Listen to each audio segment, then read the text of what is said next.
Hello, this is the backup video for the European History course on Tuesday, October 13th, 2020.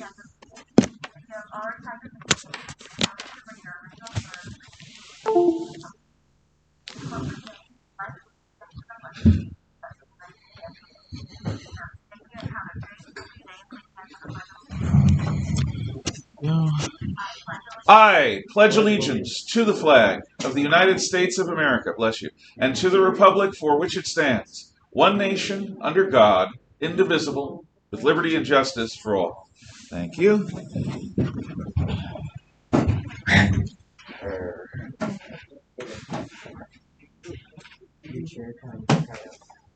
You have your notes open to the section right after the pictures in your notepad. Right after the pictures. What I'm going to do is skip around through a few of these notes before we get to the film clips that I intend to show you. So, the last time we reviewed the Borgias, the Poisoning Popes and family, the Condottieri, the Italian Renaissance mercenaries, the House of de' Medici, which are the bankers of Florence and the rulers of Florence, the family of Lorenzo il Magnifico de' Medici, the archetypical Renaissance prince and patron of the arts, the House of Habsburg, which is the ruling house of Austria. One note about the House of Habsburg. They have a genetic deformity. Many royal families do. In the case of the House of Habsburg, they have a cleft palate. It's called the Habsburg lip. It's almost cat-like above on their upper lip. It's somewhat split. And so it tends to make them look a little bit different or a little bit funny. And I'll show you a little bit more of that when we get into the Reformation. Let's see. The Inquisition. What a show, the Inquisition. Here we go. You know, you're wishing that we'd go away, but the Inquisition is here to stay. The Inquisition is the church court that is about correcting heresy and preventing heresy. It starts out as a teaching tool, but quickly it becomes a oppressive symbol of tyranny and unjust accusation and trial, which echoes through the ages to this day. For the Habsburgs, didn't they also have a giant chin? Yeah, that's associated with the cleft palate. It's called the Habsburg lip, which is why I didn't focus on the chin. But I noticed the chin too. That's what I actually noticed first. We had a cat that was abandoned without claws. We found in Maine. I don't know what kind of sick jerk has a kitten, then throws it out in the wild after having it declawed. But it's good that I didn't meet them because it's just cruel. And this little kitten had a pushed-in face. I don't know what happened to her, but she had this really big chin. So we took her in, and we called her Charlotte in honor of Charles V of the House of Habsburg, because she seemed to have her own little Habsburg chin and lip. Did I see another hand? Okay. The Hussites were the Lollard rebels of Bohemia and Moravia, the Czech lands, who had a bigger and longer-lasting peasant rebellion than the Albigensians, but less intense. Linear perspective creates three-dimensionality out of a two-dimensional figure. Pragmatic sanction of Bourges and Sacrosancta both are in support of conciliarism, the notion that the popes should be under a church council. Exterabilis is the papal bull by Pius II that puts paid to all of that and reasserts papal dominance over church councils. Charles V sacked Rome in 1527, killing all of the Swiss guards. We listened to a song about that yesterday. And it ends the Italian Renaissance by stripping Italy of much of its wealth. Suleiman the Magnificent, the Ottoman Sultan, the most aggressive and energetic of the Ottoman Sultans, reaches Vienna in 1529 and almost succeeds at breaking into the city and conquering it. He doesn't, though, thus preserving Christian Europe. The Jews are expelled from Spain in 1492. at the same time, and in celebration of the defeat of the Moors in Spain and the successful conclusion of Reconquista. And so is Columbus's journey, which, by the way, we celebrated yesterday as Columbus Day. A very happy and wondrous day for me, although a lot of people like to blame Columbus for what happened after him, as if he was responsible for things that were done hundreds of years after his death. But politics. Let's see. And pre-modern slavery, I gave you a quick summary of it. So any questions about those? Okay. Diplomacy is something that a lot of people take for granted, but it's not something that's always existed. To have diplomacy, first of all, you have to have a notion of wartime and peacetime as distinct and separate things. And this is a purely Western notion. In the East, next page, there you go. In the East, there is not a state of peace. There is low-grade warfare involving raids, and there is high-grade warfare involving invading armies. But in the Middle East and in India, in China and Japan, there's no such thing as actual peacetime where there isn't some kind of violence going on, international violence. But in Europe, we have developed, and in the Renaissance it really becomes clear, this sense of a distinct time of war and peace. I remember peacetime between the end of the Cold War and the beginning of the War on Terror. You don't. You've never experienced genuine peacetime. However, you've never genuinely experienced full-time war either. Trust me. What we have right now is much more like peace than it's like real war. The last time most Americans who weren't related to soldiers felt real wartime was 1945 at the end of World War II. Real war is when you have a plausible chance of losing and getting conquered, if you don't really rise to the occasion. And since World War II, most Americans can't imagine us losing a war. Trust me, it can happen if we don't play our cards right. But how do countries interact at peace, during wartime, and in that area between? Well, we set up a series of embassies.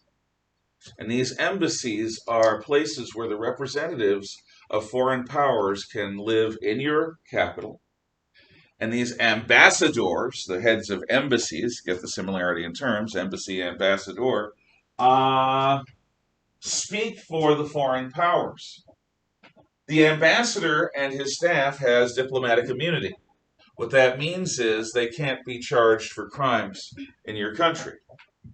We've had United Nations ambassadors from tin pot dictatorships drive drunk through the streets of New York, kill people, and get sent back home because we can't touch them because of diplomatic immunity. But diplomatic immunity serves a very important function.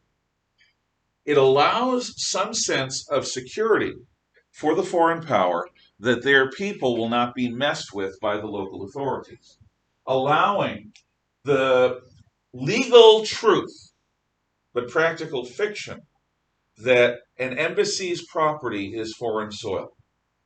If you're in the U.S. Embassy in Colombia, once you cross through that gate, you're on American soil. American law applies, not Colombian law. And that's why embassies are often used as sanctuaries by citizens overseas who feel that they are being accused unjustly of crimes. They'll often go to the embassy, and the embassy will then have choices to make about whether or not they're going to be allowed to stay there.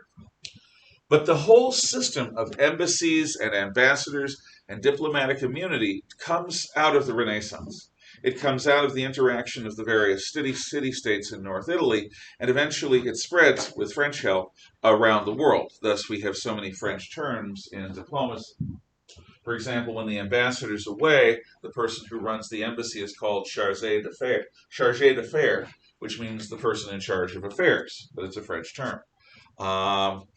If you have a pseudo-embassy in a smaller town that's not the capital of another country, that's called a mission, or it's called a consulate. The American consulate at Benghazi in Libya was attacked on September 11th, 2011. And what was one of the things that was so bad about that was that it was an attack on American soil, because a consulate, like an embassy, counts as the soil of the country whose flag flies over it. Think about how unusual embassies are. This idea that you can have a power that you're up to almost at war with, where you can still come and talk. Do you see the benefits of that? This is where diplomacy can work to prevent wars. If both sides want to prevent war, they can operate through the foreign service of their own country, interacting with the embassy of other countries in their capital, and try to negotiate a settlement that will avoid shooting. Of course, for war to be avoided, both sides have to want war to be avoided. There's a fiction that says you can wage peace against people who insist on war. That's nonsense. It's like a cat leash. A cat leash is a little string that you dangle in front of a kitten. The kitten goes, ah!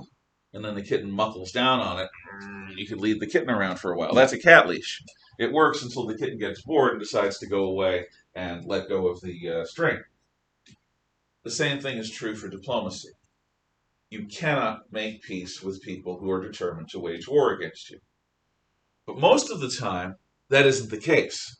So most of the time, the embassy system, the foreign service, the diplomatic laws that we have do work to ease relations between countries and prevent open conflict. When they don't, when war happens, the embassy staffs of both sides, even as the shooting has begun among the militaries, arrangements are made between the countries to get both embassy staffs exchange in a peaceful fashion so that nobody gets captured or killed on their way out of the country that you're now at war with. And that is talk about a diplomatic dance, but both sides want that because both sides want their people back. At least that's the presumption. Another notion that comes out of the Renaissance is really going to see full flower in the Viennese classical movement phase around 1800 with a guy named Ludwig van Beethoven. But in the time of Leonardo and Michelangelo and Raphael, there is this sense that the artist is a transcendent figure, somebody that people know, a celebrity people look up to, somebody who can influence others because they are admired so much. So the notion of the artist, hello, gravity, ooh, that was a good one. The notion of the artist as hero really thrives during Renaissance. Flashing ahead to England at this time, England is not experiencing a Renaissance. It is still very much in its late medieval phase, but a struggle develops between two aristocratic houses, royal houses even, the House of York and the House of Lancaster, which J.R.R. Martin uses to make the basis of his Game of Thrones stories, where you, instead of having a House of York, have a House of Stark, and instead of having a House of Lancaster, you have a House of Lannister. Even the map in Game of Thrones of Westeros is basically the island of Britain inverted with slight distortions. These two houses vie for the throne over a decade of time in a series of wars and temporary peaces. And what finally results is that an ally of the House of York, the House of Tudor, lands with an army and at the Battle of Bosworth Field defeats King Richard III and wins the throne for the House of Tudor. The House of Tudor's symbol is a rose with red and white petals, because one of the houses in the War of the Roses had a red rose as its symbol, and the other one had a white rose. So Henry Tudor, Henry VII Tudor, reestablishes English unity and comes up with a symbol of that unity in the form of the two-tone rose. In Eastern Europe, you have the nation of Poland-Lithuania, which is massive. In fact, it grows beyond this point. Poland-Lithuania is a commonwealth. And as such, there are local and regional differences within this commonwealth, almost like a confederal union, where you have a bunch of different localities that have an overall alliance with as regards military and foreign policy.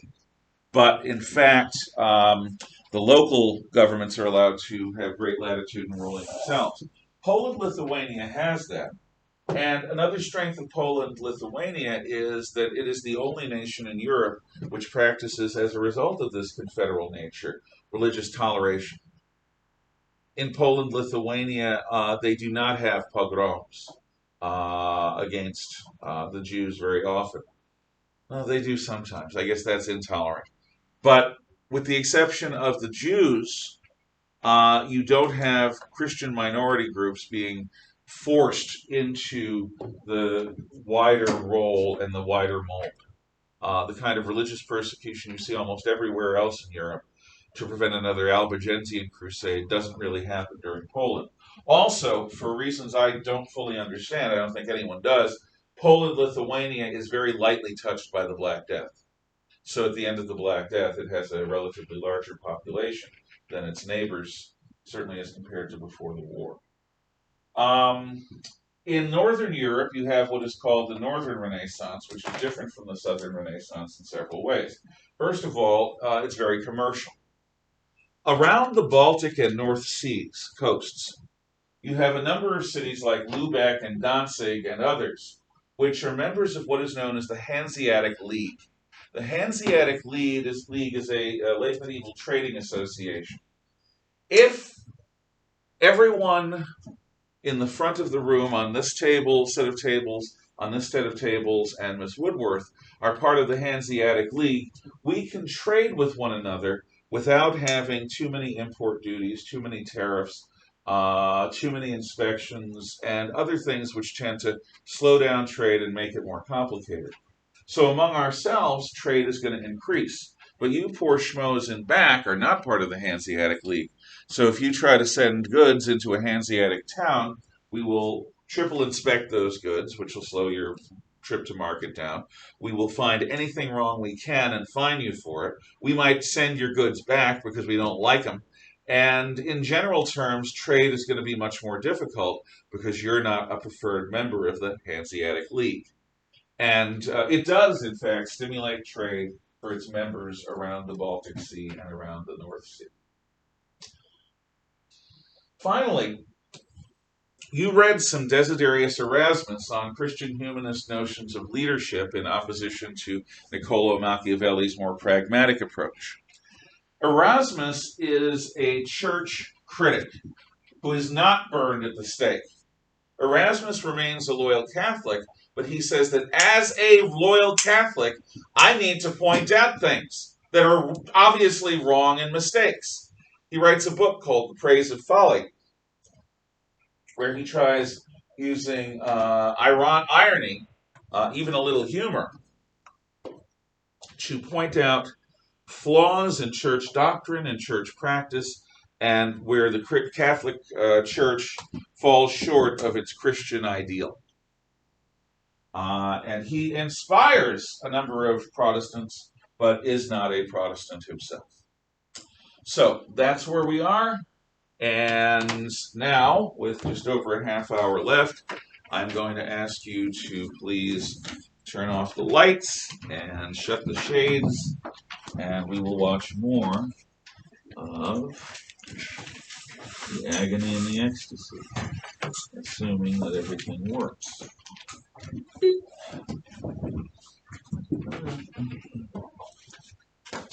There will be a quiz tomorrow.